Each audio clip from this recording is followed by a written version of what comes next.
Hello everyone, मैं हूं आपका मैथ्स एजुकेटर अक्षय अग्रवाल। स्वागत करता हूं आप सभी का आपके अपने YouTube channel learn fun class 12th में।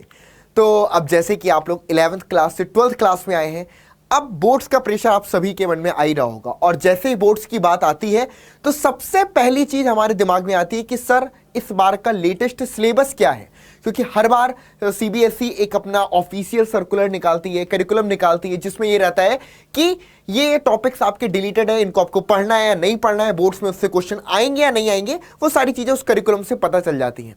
लेकिन अभी तक की अगर मैं बात करूं तो सीबीएसई ने कोई भी ऐसा सर्कुलर नहीं निकाला था जिसके थ्रू हम ये बता पाते हैं कि कौन से टॉपिक रिड्यूस हो गए हैं हमारे क्लास 12th के सिलेबस से।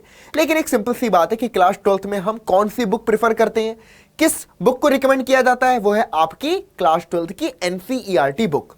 अब जो बच्चों एक बहुत बड़ा चेंज जो आया है वो ये है कि जी हां, एनसीईआरटी बुक्स में रैशनलाइजेशन हो गया, यानी कि जो भी आपके चैप्टर्स हैं क्लास 12th के, चाहे वो मैथ्स के हो, फिजिक्स के हो, केमिस्ट्री के हो, बायोलॉजी के हो या अदर सब्जेक्ट, सब के सिलेबस में जो रैशनलाइजेशन है वो कर दिया गया है। और वो रैशनलाइजेशन आपकी एनसीईआरटी की न्यू बुक्स में हुआ है।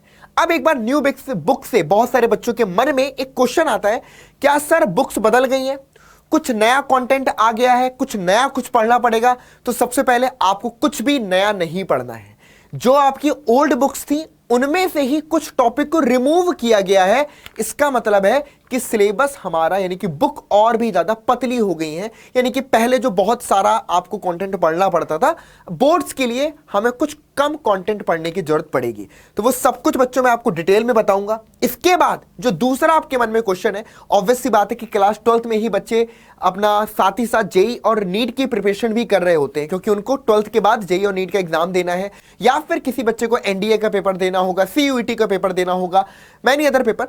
तो उन सब के लिए बच्चों ये जो एनसीईआरटी में सिलेबस कम हुआ है, तो क्या उन एग्जाम्स में भी सिलेबस कम हो चुका है? इन सब के बारे में आपको मैं बताने वाला हूं, तो पूरी वीडियो को ध्यान से समझिएगा। और एक इंपॉर्टेंट बात बच्चों आपको यहां पर बता देता हूं कि हमने आप लोग के लिए आपका लेटेस्ट पैटर्न पर बेस्ड आपका बिलीवर बैच भी निकाल दिया है। ठीक है, चलिए एक सेकेंड हम यहां पर देख लेते हैं। हाँ जी, तो बच्चों जो बच्चे क्लास 12th की प्रिपरेशन करना चाहते हैं हमारे साथ, आप लोग के लिए हमारे बिलीवर बैच आए हैं। और इस बिलीवर बैच में क्लास 12th का आपका कंप्लीट सिलेबस पढ़ाया जा रहा है। ये जो सिलेबस होगा ये आपको काफी ज्यादा हेल्पफुल होगा, एक तो बोर्ड्स के पॉइंट ऑफ व्यू से भी, और कुछ एडिशनल चीजें भी यहां पर ऐड है, वो मैं आपको अभी वीडियो के दौरान बताऊंगा, तो शायद आपको और बेहतर तरीके से समझ में आएगा। लेकिन जो भी बच्चे हमारे बिलीवर बैच को ज्वाइन करना चाहते हैं उनको बता देता हूं कि अगर आप 2023 और 2024 के बिलीवर बैच को ज्वाइन करना चाहते हैं तो इसके लिए आप बच्चों हमारे 0124-715 ठीक है और 8250 इस नंबर पर आप कॉल कर सकते हैं। 0124-715-8250 पर कॉल या मिस कॉल करके कोर्स के बारे में आप पूरी इंफॉर्मेशन ले सकते हैं कि कोर्स कब तक चलेगा, क्या प्राइस है, वो सारी डिटेल्स आपको इस नंबर पर कॉल करके पता चल जाएगी।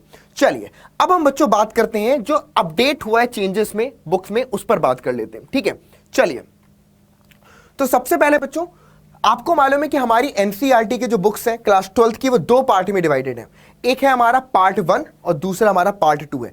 तो सबसे पहले बच्चों मैं बात करता हूं कि पार्ट 1 में क्या क्या चेंजेस हमें यहां पर देखने को मिल रहे हैं। ठीक है, तो सबसे पहले बच्चों अगर आप ध्यान से देखेंगे तो हर जगह पर अब रैशनलाइज्ड 2023 और 2024 लिखा है। इस बात का क्या मतलब है? इसका मतलब ये है कि ये जो आने वाला आपका ये जो सेशन है 2023 और 2024 का, उसके अकॉर्डिंग इसमें रैशनलाइजेशन किया गया है। तो अगर आप एनसीईआरटी रिकमेंड कर रहे हैं तो आपको इतना ही पढ़ना पड़ेगा जो कि आपके बोर्ड्स के अकॉर्डिंग आएगा।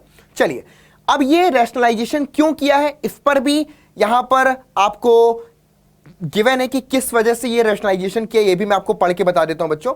ये रैशनलाइजेशन किया है बच्चों, जैसे कि आपको मालूम है कि एक तो कोविड हमारा बहुत बड़ा रीजन था कि कोविड की वजह से बहुत सारी हम बोल सकते हैं कि हमारा पूरा का पूरा जो सिस्टम था वो थोड़ा सा डिले हुआ था और एक्स्ट्रा बर्डन था बच्चों के ऊपर, तो उस बर्डन को कम करने के लिए ये सारी प्रोसेस हुई थी। दूसरा, न्यू एजुकेशन पॉलिसी भी हमसे ये बोलती है कि बच्चों पर सिलेबस का बहुत बड़ा बोझ है, और ये मैं भी मानता हूं कि सिलेबस इतना ज्यादा अगर होगा तो आप नई चीजें, नए स्किल्स कैसे सीखोगे? क्योंकि आपको मालूम है आज का दौर आपको पढ़ाई के साथ साथ ऐसी स्किल्स भी आनी चाहिए जो आपको एक अच्छी अर्निंग्स में आपकी हेल्प कर सके या आपको और भी ज्यादा ग्रो कर सके। तो उन सब के पॉइंट ऑफ व्यू से सिलेबस को रैशनलाइज आपका किया गया है। अब बात कर लेते हैं बच्चों कि जैसे कि पार्ट 1 वाली जो बुक है जिसमें आपके पहले जो 6 चैप्टर है, मैं एक सेकेंड यहां पर थोड़ा सा इसको ऊपर करके दिखा देता हूं, जैसे कि ये आपका आ चुका है। चलिए देखो, मैं आपको बच्चों ऐसे बताऊंगा कि यहां पर क्या चेंजेस है। सबसे पहली चीज कि जो भी टॉपिक 2022 और 2023 के सिलेबस से डिलीटेड थे उनको बुक में से रिमूव कर दिया गया है। ठीक है, यानी कि पहले क्या होता था कि भाई आपको डिलीटेड सिलेबस अलग से देखना पड़ता था, उसके बाद बुक में से उन टॉपिक को छोड़ करके बाकी कुछ पढ़ना पड़ता था। तो अब क्या किया कि वो टॉपिक ही डिलीट कर दिए। जैसे कि यहां पर आपका types of relation, types of function, composition of function and invertible function, सिर्फ ये 3 टॉपिक रखे हैं।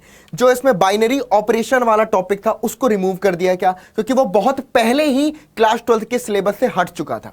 इसके बाद बच्चों इनवर्स ट्रिग्नोमेट्री फंक्शन में बेसिक कॉन्सेप्ट की फंक्शन, इनवर्स फंक्शन क्या होते हैं, इनवर्स ट्रिग्नोमेट्री फंक्शन के ग्राफ वगैरह, फिर properties of inverse trigonometric function, ये चीजें सिर्फ आपको इस चैप्टर में पढ़नी है, यानी कि आईटीएफ वाले चैप्टर में पढ़नी है।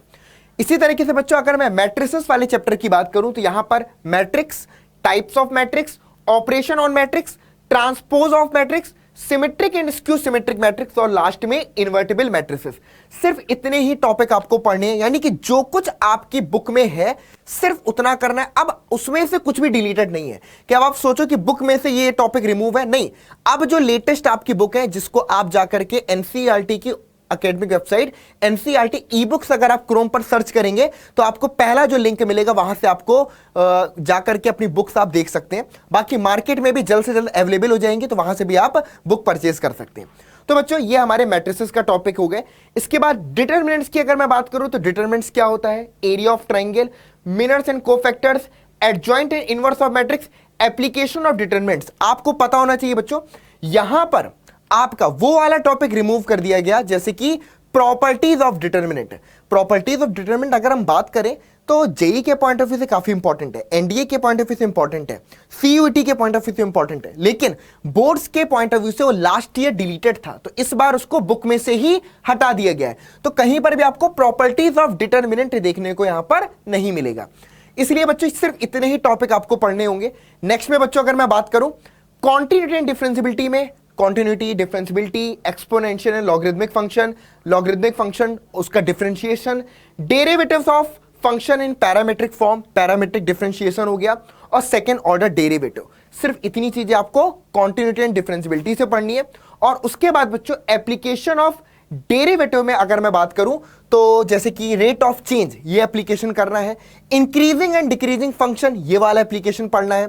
उसके बाद मैक्सिमा एंड मिनिमा, सिर्फ ये 3 एप्लीकेशन ही आपको पढ़ने हैं। अप्रोक्सीमेशन एक एप्लीकेशन, यहां पर एप्लीकेशन ऑफ डेरिवेटिव का और भी था जिसका नाम था अप्रोक्सीमेशन। तो अप्रोक्सीमेशन आपका एनसीईआरटी बुक से रिमूव कर दिया। अगर बुक में से रिमूव है तो डेफिनेट सी बात है कि आपको भी पढ़ना नहीं पड़ेगा। तो ये जो बच्चों चेंजेस आपको यहां पर देखने को मिल गए, ये हमारी बुक थी बच्चों पार्ट 1। अब मैं यहां पर एक सेकेंड बात कर लेता हूं। हाँ जी, इसको एक बार हम आपका वो कर देते हैं और सेकेंड बुक पर आ जाते हैं, यानी कि ये पार्ट 2 वाली बुक है बच्चों। चलिए अब पार्ट 2 बुक की अगर मैं बात करूं तो इसमें कौन कौन से चैप्टर्स है उसके बारे में बात कर लेते हैं। क्या टॉपिक उनमें से अंदर से हटा दिए गया उस पर बात कर लेते हैं। तो पार्ट 2 में बच्चों अगर आप आएंगे तो सेम चीज इसमें भी है, रैशनलाइज कंटेंट 2023-24 यहां पर मेंशन है। तो डायरेक्टली हम यहां पर आ जाते हैं इसके चैप्टर्स और उसके अंदर के जो भी हमें टॉपिक पढ़ने हैं, ठीक है, क्योंकि बाकी सारी चीजें सेम रहेंगी यहां पर। तो सबसे पहले बच्चों अगर मैं यहां पर आ जाऊं तो जैसे कि ये हमारा प्रीफेस आ गया और इधर पे अब स्टार्ट होने वाले हैं आपके चैप्टर्स। आ जाओ भाई आ जाओ। चलिए बहुत लंबा है, हाथ थक गए मेरे। चलिए तो अब यहां पर हम आ जाते हैं। आ जाओ आ जाओ आ जाओ। चलिए ये पार्ट 1 का था, अब ये पार्ट 2 की बारी आ गई। हाँ जी, पार्ट 2 बच्चों हमारा स्टार्ट होता है इंटीग्रल से, जिसको हम चैप्टर नंबर 7 भी बोल सकते हैं। ठीक है, यहां पर क्या है बच्चों, सबसे पहले इंटीग्रल्स की अगर मैं बात करूं तो integration as a inverse process of differentiation, जो कि डेफिनेशन है, उससे रिलेटेड कुछ theorems, method of integration, integration of some particular integrals, integration by partial fraction, integration by parts, definite integrals, fundamental theorem of calculus, evaluation of definite integrals by substitution और some properties of definite integrals. इतने ही topic पढ़ने हैं। जो limit as a सम वाला concept था, जो कि एक पूरी की पूरी एक्सरसाइज थी लिमिट ऑफ अ सम पर बेस्ड, जिसमें हम इंटीग्रेशन फाइंड करते थे लिमिट एज अ सम का इस्तेमाल करके, वो वाला पूरा का पूरा एक्सरसाइज आपकी रिमूव कर दी। अब आपको वो बुक में भी देखने को नहीं मिलेगी। इसके बाद बच्चों एप्लीकेशन ऑफ इंटीग्रल्स में area under the simple curve, यानी कि सिर्फ सिंपल कर्व वाले टॉपिक को रखा है, एरिया बिटवीन टू कर्व वाला टॉपिक पूरा पूरा बुक से रिमूव कर दिया, यानी कि अब टू कर्व वाले टॉपिक को देखना भी नहीं पड़ेगा, वो बुक से ही रिमूव हो चुका है। उसके बाद डिफरेंशियल इक्वेशन में basic concept, general and particular solution of differential equation, और उसके बाद method of solving first order first degree differential equation, जिसमें आप वेरिएबल सेपरेबल पढ़ोगे, होमोजीनस पढ़ोगे, और linear differential equation first order first degree को dy by dx plus P Y equal to Q, ये वाली डिफरेंशियल इक्वेशन को सॉल्व करेंगे। यहां पर एक टॉपिक जो रिमूव हुआ है आपका बुक में से, वो ये है कि बच्चों हम फॉर्मेशन ऑफ डिफरेंशियल इक्वेशन, यानी कि एक आपके पास जनरल सॉल्यूशन गिवन होता था, उससे डिफरेंशियल इक्वेशन फॉर्म करते थे, वो पूरी की पूरी एक्सरसाइज, वो पूरा का पूरा टॉपिक ही यहां से आपका डिलीट कर दिया गया है डिफरेंशियल इक्वेशन से। वेक्टर अलजेब्रा की बात करें तो basic concept, types of vectors, addition of vectors, multiplication of a vector by scalar and product of two vectors, जिसमें डॉट प्रोडक्ट क्रॉस प्रोडक्ट दोनों चीजें आपकी आएंगी। तो वेक्टर अलजेब्रा में सिर्फ इतने ही टॉपिक आपको करने हैं। इसके बाद बच्चों हम आ जाते हैं 3 डायमेंशनल ज्योमेट्री में। 3D ज्योमेट्री में लास्ट ईयर 2023, 2022 और 23 में भी बच्चों प्लेन वाला पूरा का पूरा टॉपिक डिलीटेड था। इस बार भी बच्चों अगर आप देखें तो सिर्फ direction, cosine direction ratios, equation of a line in space, angle between two lines और shortest distance between two lines, जिसमें स्क्यू लाइंस के बीच की भी शॉर्टेस्ट डिस्टेंस निकालते हैं। सिर्फ इतने टॉपिक करने हैं। पूरा का पूरा प्लेन आपका यहां से रिमूव कर दिया गया है, यानी कि प्लेन पर बेस्ड जो भी आपके टॉपिक थे कि दो प्लेन के बीच के डिस्टेंस निकालना है, प्लेन का इक्वेशन निकालना है, वो सब रिमूव है। तो सिर्फ इतने ही टॉपिक करने हैं। लीनियर प्रोग्रामिंग में बात करेंगे तो linear programming problem and it's mathematical formation, तो इस चैप्टर में आपको सिर्फ इतना ही पढ़ना है। और प्रोबेबिलिटी की अगर मैं बात करूं तो conditional probability, multiplication theorem on probability, independent event and आपका बेस थ्योरम। यानी कि यहां पर अगर मैं बात करूं जो प्रोबेबिलिटी डिस्ट्रीब्यूशन वाला टॉपिक था, याद है बच्चों लास्ट ईयर, शायद आपको तो नहीं मालूम होगा लेकिन लास्ट ईयर एक प्रोबेबिलिटी डिस्ट्रीब्यूशन करके भी एक पूरा का पूरा टॉपिक था रैंडम वेरिएबल का, वो पूरा का पूरा टॉपिक यहां से रिमूव कर दिया। यानी कि सिर्फ यहां पर ये 4 टॉपिक ही आपको पढ़ने हैं, बाकी कुछ यहां पर पढ़ने की जरूरत नहीं है। तो बच्चों ये चीजें हैं, आपको इस बुक को जो भी आपको पीडीएफ चाहिए ये आपको एनसीईआरटी की ऑफिशियल वेबसाइट पर मिल जाएंगी। आप सिंपली गूगल पर जाकर के एनसीईआरटी ई बुक से सर्च करेंगे तो ऑटोमेटिकली जो पहला लिंक आएगा उस पर क्लिक करना, वहां क्लास डालो, सब्जेक्ट डालो, बुक का नाम लिखो और ऑटोमेटिकली बुक की पीडीएफ आ जाती है। चैप्टर वाइज अंदर का कंटेंट भी आप यहां पर देख सकते हैं। तो ये चेंजेस बच्चों आपकी बुक्स में हुए। अब यहां पर बात यह आती है कि इस चेंजेस से हमें क्या क्या फायदे हैं और क्या क्या नुकसान है। देखो फायदे तो आपको यह है कि आपका बोर्ड्स का बर्डन थोड़ा सा कम हो गया। बोर्ड्स में बर्डन तो पहले भी कम कर रखा था थोड़ा सा सीबीएसई ने, लेकिन इस बार क्या हो बुक में से टॉपिक रिमूव करके बुक पतली पतली लगेंगी तो थोड़ा सा और कॉन्फिडेंस रहेगा, इतना ही पढ़ना है। एक तो यह फायदा आपका हो जाएगा। अब मुद्दा यहां पर आता है कि अगर मैं बात करूं बच्चों कि जो बच्चे मैथ्स लेकर के जेई की प्रिपरेशन कर रहे हैं या जो बच्चे बायो सब्जेक्ट लेकर के नीट की प्रिपरेशन कर रहे हैं, क्योंकि ये rationalisation physics, chemistry, bio, mathematics हर एक बुक में हुआ है। तो अब जेई और नीट में इसका क्या इफेक्ट आया? क्या जो टॉपिक बुक में से हटाए गए हैं एनसीईआरटी की, वो टॉपिक आपके जेई नीट, एक एग्जाम का नाम यहां पर और लिख देता हूं CUET, इसमें से भी रिमूव कर दिया गया है? तो इसका आंसर बच्चों है अभी के लिए तो नो। इसका रीजन ये है क्योंकि आपका इन एग्जाम्स का जो भी सिलेबस डिसाइड करता है वो कौन डिसाइड करता है? सिलेबस डिसाइड करता है बच्चों एनटीए।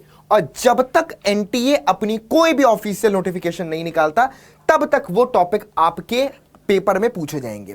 मतलब कि हो सकता है कि आने वाले टाइम पर एनटीए बोले कि जो भी चीज एनसीईआरटी से डिलीट कर दी गई है उस पर बेस्ड क्वेश्चन आपको बाकी की चीजों में यानी कि जेई में या नीट में या सीयूईटी में या एनडीए में देखने को नहीं मिलेंगे। तो आपके लिए फायदा हो जाएगा, आपको वो टॉपिक पढ़ने की जरूरत नहीं पड़ेगी। लेकिन अगर एनटीए ऐसा कोई सर्कुलर नहीं निकालता तो आपको जेई और नीट के पॉइंट ऑफ व्यू से या सीयूईटी के पॉइंट ऑफ व्यू से आपको पूरा का पूरा सिलेबस ही पढ़ना पड़ेगा। ठीक है। और अगर ऐसा होता है तो उसके लिए भी टेंशन नहीं लेना है। अगर आप हमारे बिलीवर बैच को ज्वाइन करेंगे तो उस बैच में हम आपको पूरा का पूरा सिलेबस करवा देंगे, अगर वो आपके जेई नीट या सीयूईटी में आ रहा होगा तो। ठीक है, तो इसलिए बच्चों ये पूरी की पूरी इंफॉर्मेशन आप सभी को देना बहुत ज्यादा इंपॉर्टेंट था। तो आई होप आप समझ गए होंगे। अगर कोई भी प्रॉब्लम आती है, कोई भी इशू आपको आता है, तो आप इस वीडियो के कमेंट बॉक्स में लिख करके डायरेक्टली मुझसे पूछ सकते हैं। मैं हर एक बच्चे का आंसर बहुत खुशी से करूंगा। मुझे बहुत खुशी होगी आपके जब क्वेश्चंस आएंगे। तो जरूर से इस वीडियो को लाइक करना, शेयर करना, उन दोस्तों तक पहुंचाना जिनको इस बारे में इंफॉर्मेशन नहीं है। अगर इंफॉर्मेशन नहीं होगी तो उनको बहुत हेल्प हो जाएगी। बाकी जो भी चेंजेस होंगे मैं आपके लिए लेकर के आता रहूंगा। इस चैनल को सब्सक्राइब जरूर से करिएगा बच्चों। मिलते हैं नेक्स्ट वीडियो में, तब तक के लिए goodbye, take care to all of you, thank you so much to everyone.